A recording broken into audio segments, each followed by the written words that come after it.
It's like, she's obviously dying in there, to where he's thinking about digging her grave in the middle of winter. And he gets emotional to be like, she taught me how to dance. Yeah. I will do this for her. Oh, get it, Richard? Yeah. He's like, if it takes me a month, I don't care. This is a human being. And that was actually pretty awesome. Yeah, that's like the core of who Richard is as a person without all the extra shit. And I mean, yeah, he was freaking out because she was screaming from having a baby. But I don't know. It just shows Richard for how human he is. Yeah. This is the same Richard who is now a war wizard. Yeah. And and is in charge of Dahara and Aidendrill. And, I mean, eventually probably the, Westland or whatever. He's in charge of all of it. But, like, he freaked out during a childbirth. Yeah. A lot. Yeah. But to be fair, so did I. So it's okay. Yeah, well, and that's okay.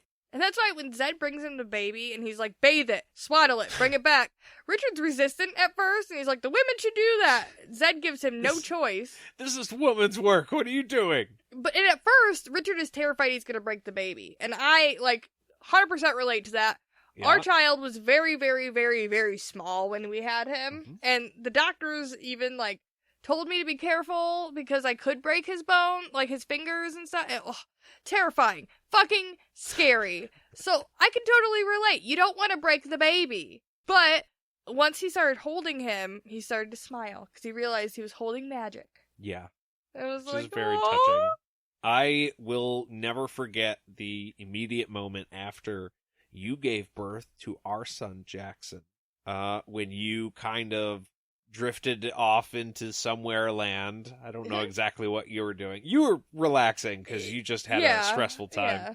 And in shock. Yeah, and they took Jax to the other side of the room, and we were waiting for him to cry because there were some complications, right? He's perfectly healthy now, by the way. Yeah. But in that 30 seconds was the most just completely mind-numbing horror, and you're just waiting. It's very intense. Yeah. The screaming, he's like, oh my god, when will it end? Yeah. And then he cries, and they're like, congratulations, you have a boy. Oh! Yeah. And it all comes out, and it's fucking amazing. And I've said it many times, the most beautifully disgusting thing I've ever seen. Yeah, no, I don't want any kids. I have no desire for that, but that is a Other special... than the ones you have, you mean? Yeah, there's a special moment there, and that's why, A Baby Story on TLC, I don't know if they still do that, but they used to do those shows where they would oh, this is somebody's story of having a baby. It makes you cry every fucking time, even if you don't, want babies or care about babies, because it's, this giant moment of a life entering the world, and I don't know, it's crazy. Yeah. Well, it's magic. Yeah. And that's what Richard wants to illustrate to Kara, that even if he has to command it, he's gonna make her hold his baby. This I started sobbing during this part, I'm not going to lie. He wants them to feel magic other than the Aegil in their hand, not just pain. Right. He wants good feeling magic. Yeah, he wants her to take care of the baby so that she knows that her tender care is needed and that he trusts his child in her care. That's a fucking bond. Hey, yeah. I trust you with my life and the life of my child. That means something to me. Yeah, I know you can do this, and you should, And he wants her to laugh with the baby in joy at the future and forget that she has ever killed people. Maybe for, just a hot second. Yeah. Just revel in the little baby-like innocence. Well, it's not baby-like. It is baby innocence. And I would assume Kara is not used to something like that. No, I mean, all of the Mortses have had this, innocence stripped from them brutally. That was the whole fucking point of their training. Right. So, yeah. Ugh. And he tells her that he hopes that she can understand that, if nothing else, his reasoning behind this with the baby thing. Kara responds through tears that she will break every bone in his goddamn body if he gets himself killed. Oh, Yeah, I like how it's a threat and Richard lets it go, because you know damn well they could never say anything like that to Dark and Rawl. Yeah. At the beginning of this chapter, he's like, they're testing their bounds a little bit, and that's good, but it could be bad. That was a full-out, I am going to hurt you if you die. Now, granted, you will be dead, so it won't really matter, but the fact remains, that is not something that, until very recently, they would have been able to say. And she means it. Well, also, the fact that she was crying, like, that he brought emotions like that out in a Mord Sith to the surface where other people could see. With emotion. Yeah. And, like, yeah, I think it was like a playful threat. But I think that all just means how much it meant to her. Like, it fucking hit her in the gut when he said that. I'm going to let you hold my baby. It's one of the hardest things to do. After you have a newborn baby, everybody wants to hold the baby, and I was never the one to pass Jax off. I would always give him to you and let you hand him to other people, because I was like, no, he's good with me. I don't need to hand you the baby. It's a baby. It's mine. I'll hang on to him.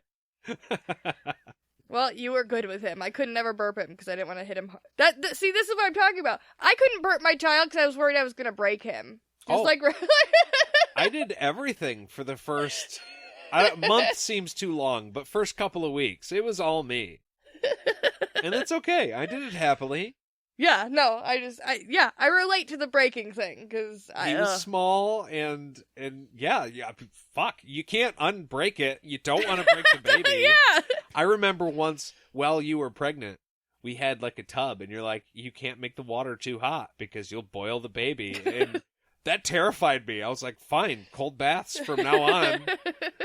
We're not even going to heat this thing up a little bit. Oh, that was terrifying.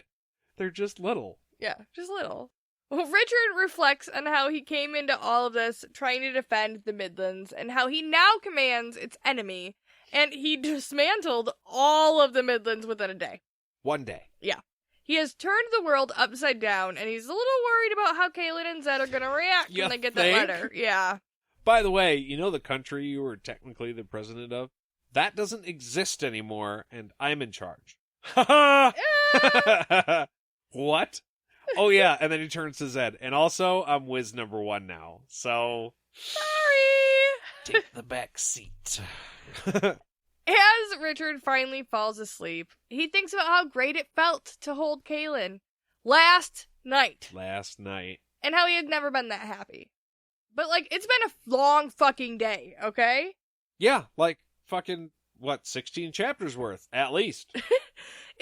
He's had to deal with 2 Marizwa fights, almost getting trampled by the Fold, and meeting the Mord Sith and his little personal guard dudes, gaining control of the Daharans, a full devotion, and a funeral, demanding surrender of the rest of the Midlands, meeting Toby, the letter writing, and he topped it all off with an emotional convo with Kara.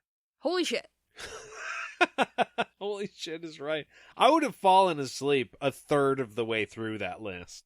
You know me well enough to know that I'm telling the truth. My thing is how he isn't a giant raging asshole at the end of that. Well, I mean, there was the fish in a pond comment. Yeah. Maybe it's starting to come out a little bit. Maybe. I would be so much nastier than that. Oh, yeah. Like, I get we're playing, I get this is new, and we're all, like, testing our boundaries, but don't fuck with me right now, because I'm in a bad mood, because I need to sleep. He would totally do the crazy laugh, just... I need a beer. I think he might be losing it. But yeah, that's where we leave the chapter. Yep. If you guys enjoyed this episode and wanted to let us know, you can write an email to podcastatt@gmail.com. You can send us a text or a voicemail at 616-259-0025 or hit us up on social medias, all of them at podcastatt. If you want to help us out, you can go to patreon.com/podcastatt, or you can just leave a review, preferably a good one, wherever you listen to podcasts. It really helps us out with, like, algorithms and science we don't understand, but it does help other people find this show. and we appreciate the hell out of that.